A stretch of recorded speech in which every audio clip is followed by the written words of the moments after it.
called Empowerment Through Linear Analysis, Preserving the Legacy of Women Composers Through Detailed Analysis. And you will be hearing from Felicity Constance Mazur-Park from Texas Christian University. Please help me welcome Felicity.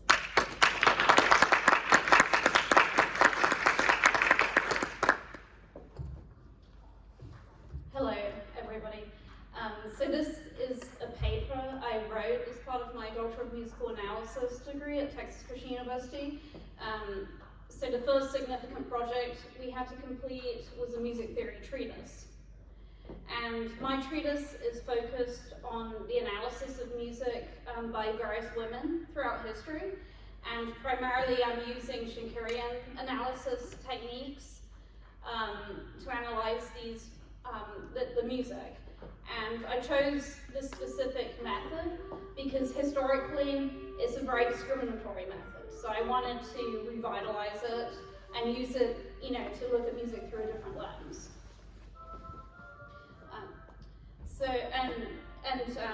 After this is not my actual dissertation. My dissertation is an organ concerto, which I'm going to perform in March as part of finishing up my doctorate. But this document is almost as big as a dissertation. It ended up being about 70 pages.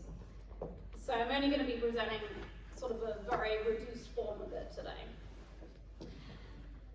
Women are underrepresented in the Western classical music tradition. Music theorists primarily analyze music by male composers and often completely ignore pieces of equivalent quality and usefulness by women.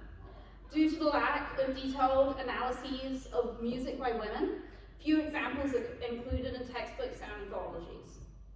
These prejudices and biases extend to many of the most commonly used analytical techniques.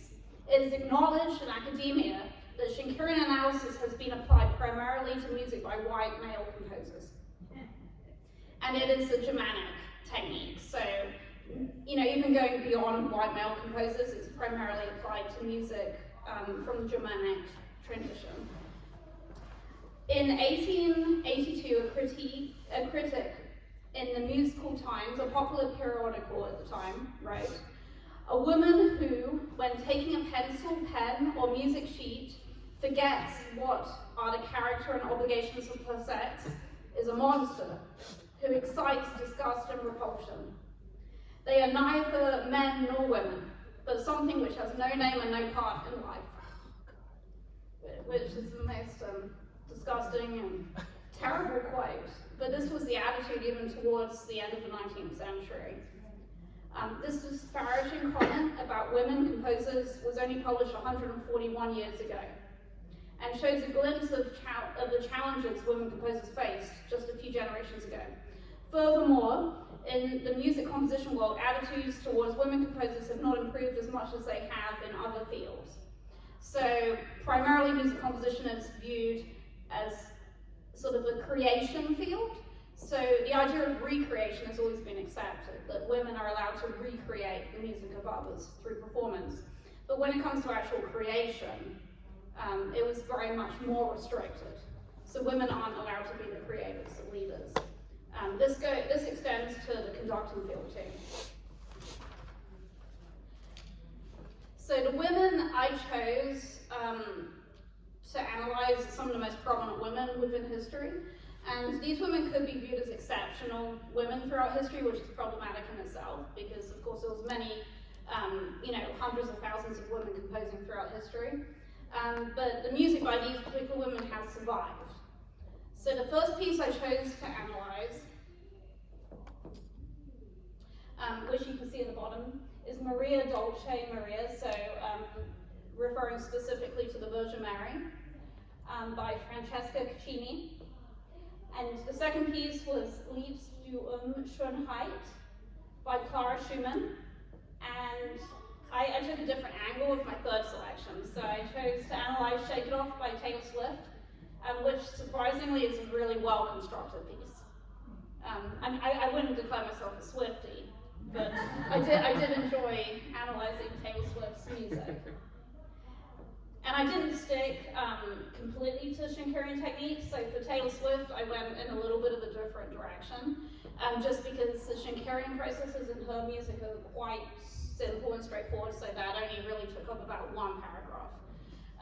So I did a complete rhythmic map of her piece. Francesca Guccini was the daughter of one of the founders of opera. She's considered the first woman to have composed an opera, which we don't 100% know with certainty, but her opera was actually produced. So it has been recorded in the historical record. From 1607 to 1627, she served the powerful Medici family, which most of you probably are familiar with Catherine Medici, who married into the French royal family. But in Italy, like, they were actually very powerful as a family group, and they influenced a lot of what happened in culture throughout Italy. And Maria Dolce Maria, so basically translates as sweet, Virgin Mary, is a sacred magical, and Guccini herself defined it as being a magical spiritual, and it comes from her first book of music, which was published in 1618. And I'm going to play, before I talk about it more, I'm going to play part of the recording.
I think you can get the impression of the piece just from listening to that recording. It's pretty conventional for the time. It was notated with traditional figured bass notation, and you can see it begins in F major, but it does have movement to G minor, and there are some modal implications within the harmony too. So the first step I took when analyzing this is I actually did a harmonic analysis based on the figured bass. If you find a version of this where the whole figured bass is realized, that's an interpretation to some extent. So I wanted to go to the roots of what she actually originally composed, and that's why I used this specific score. Some important points to mention before I get onto the Schenkerian analysis. The overall phrase length is inconsistent. For example, the first 4 phrases are 4 measures, followed by 6 measures, followed by 7 measures, followed by 5 measures. And additionally, there's various anacrusis entrances throughout, and this varies. So, like, sometimes it might start on the last beat of a measure, sometimes it starts on an earlier beat. So the form feels a little inconsistent, but a lot of this is alleviated by the linear aspects of the music, as we're going to see through the linear intervallic patterns and frequent middle ground descents, which reinforce the overall linear progression of the piece.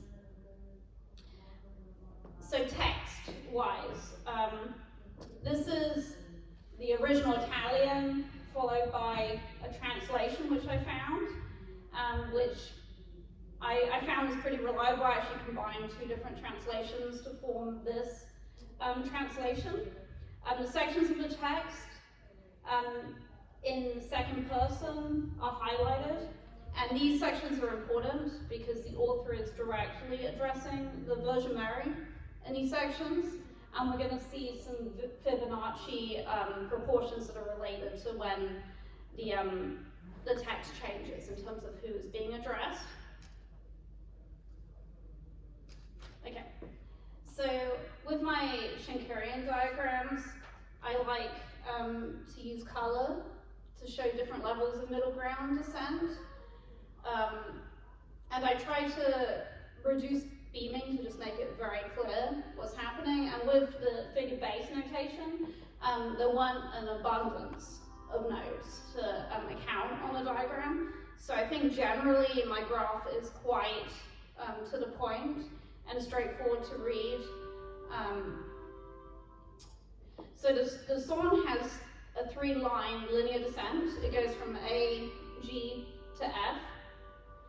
But in the middle ground there's a contradiction. So you'll see with some of the colored beaming, there's actually like a 5-line descent that will crop up within my diagram. So some of these 5-line descents are shown in purple, and then the 3-line middle ground descents are represented with red beaming. So the 3-line Erlini analysis is reinforced through several 3-line descents within the middle ground, as I've already said. And some of these descents are replicas of the original AGF descent, but others actually reinforce other keys such as G minor. So they'll be descending to G minor instead of descending to F. And there's multiple linear intervallic patterns which are set up. And most of these I label, you can see with the numbers in the middle of the stave on the third middle ground diagram. That's typically how I'm labeling my linear intervallic patterns. And they just serve to reinforce the overall progression of the piece. Even absent of the harmony, they can help reinforce certain descents.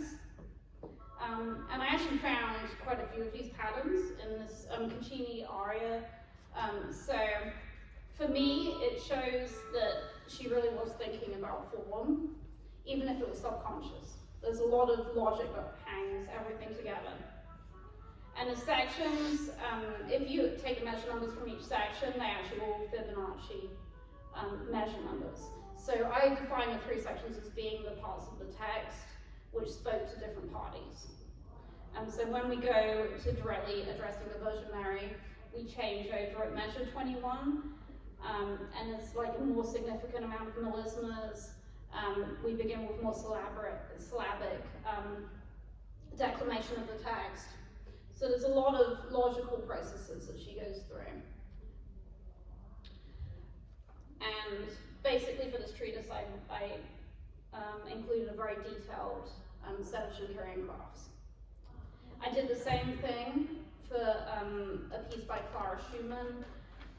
So Clara Schumann was an internationally acclaimed concert pianist, and she also is remembered as being one of the most influential piano teachers in history. So a lot of people can trace their lineage in terms of their teachers back all the way back to Clara Schumann. And some people would argue that she introduced certain practices as memorization, but that's a massive debate. But she definitely was more known during her lifetime for her concertizing than she was for her compositions. But right from the beginning of putting on concerts, she included her own compositions, and she included improvisation as part of her recitals. So she was a very keen composer, and her music can be compared to her contemporaries. So her husband, Robert Schumann, Frederick Chopin, and even Mendelssohn is at that same level of quality. And so I analyzed her art song, or her Lieder, Liebst du Schönheit, and I'm going to play part of that for you before I talk about my linear analysis I completed.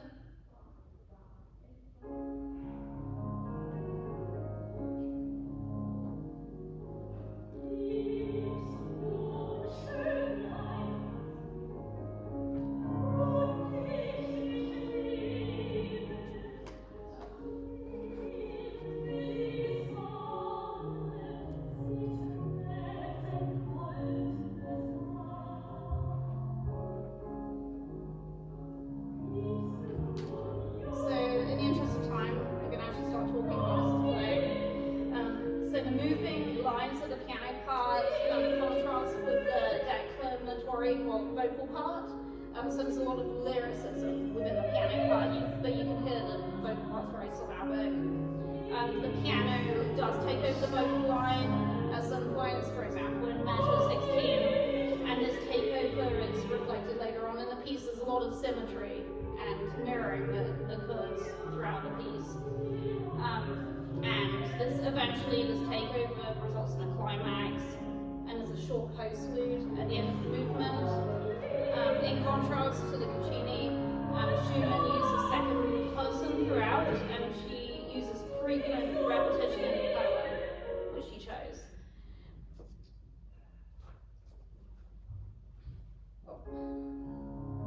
There we go. So I did a thorough harmonic analysis, and it was pretty easy to do a harmonic analysis of this because, of course, Clara Schumann was in the Germanic tradition, and this piece, more than the others, actually fits within the Schenkerian paradigm.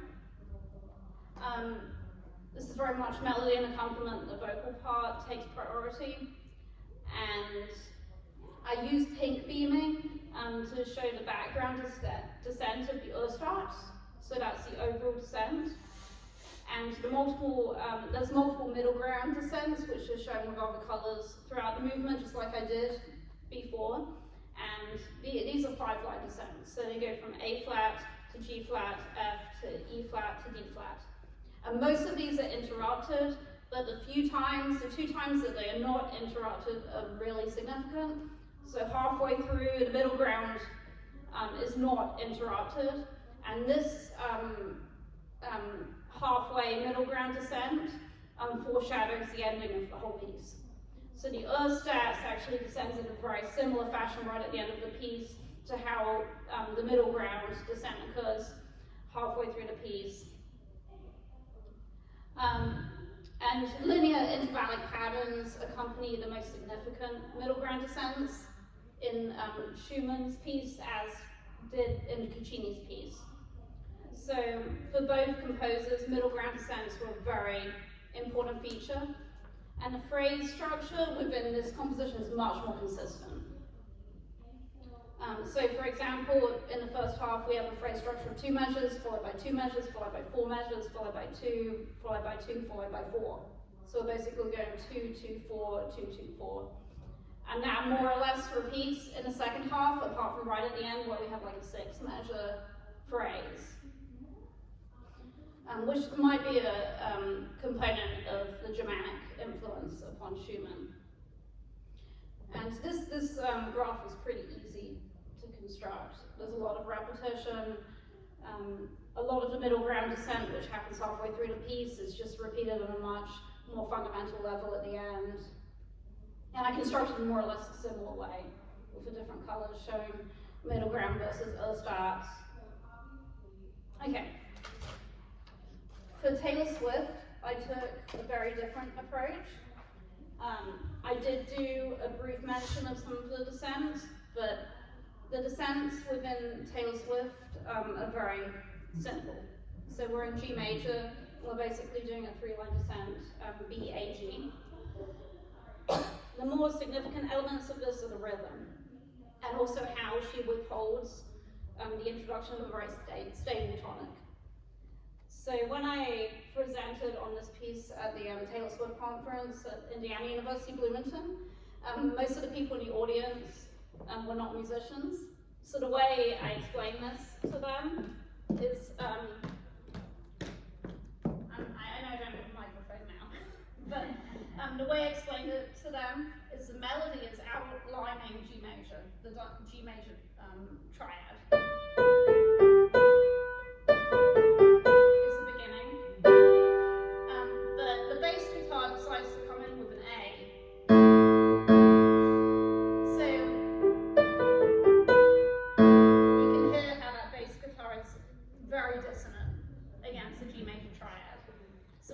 During the verse, we have this like unsettled sense that maybe G is the tonic, but the bass guitar doesn't want to allow it to be the tonic, and we don't have any solid chords. So most of the accompaniment is like a drum beat with the bass guitar playing the dissonant A. And it's not until we get to the chorus that Swift allows everything to be unified. So even the rhythm becomes much more unified in the chorus. So in Shake It Off, even though you would think this is pop music, so there's nothing sophisticated about it, she is thinking about delaying expectations. So it's a very clever construction. And in the rap, which is sort of about 2/3 like golden mean, way through the piece, she does the same thing with rhythm. So it's very disjointed at first, and then the rhythm gradually unifies as we get towards the end of the rap section. So in the same way as the linear progression, she's gradually unifying everything as we come to a conclusion, which creates a sense of closure. So actually that concludes my talk. So these are more or less musical considerations for Taylor Swift I've already talked about. And this is a sample of the rhythmic map I created of her whole piece. And this is my bibliography. Does anybody have any questions?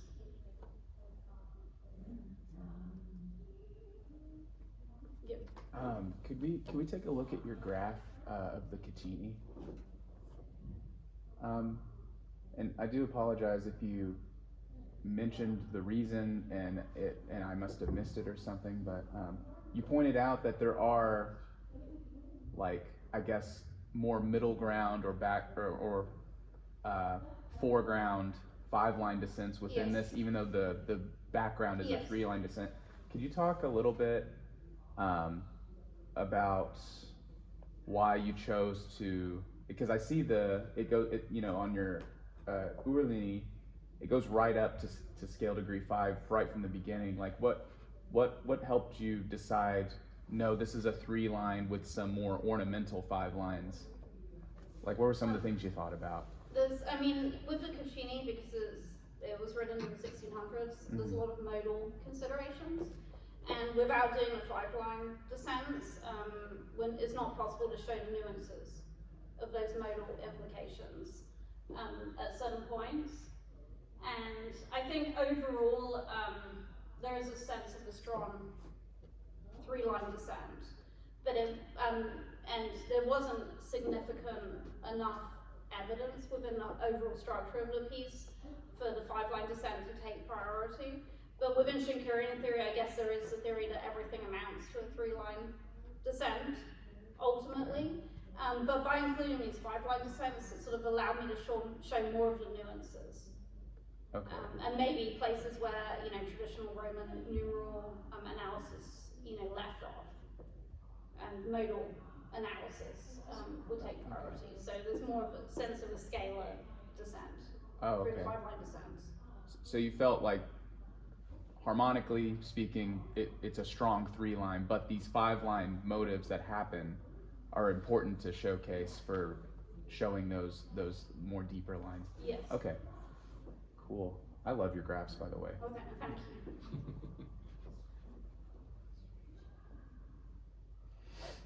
Any other questions? So Claire Schumann was also G major, is that right? Of course it's probably, No, it wasn't in G major. But the Taylor Swift Yes. was in G major. But the difference with the Clara Schumann graph is that I use a 5-line. You use what? A 5-line descent with Clara Schumann, and the other 2 are 3-line descents. Yeah, well, I think the Taylor Swift song and the Schumann are the lyrics are similar, I think. Oh, yes. I enjoy them very much, Maybe Taylor Swift said Claire Schumann. We'll have to find that out. Well, I think the 2 songs serve a similar purpose. Yes, right, I think so, yeah. They're talking about love, Sure. emotion. Very nice. Yeah. But both composers are using different techniques to express that. But I guess those feelings never change throughout history. So. Yes.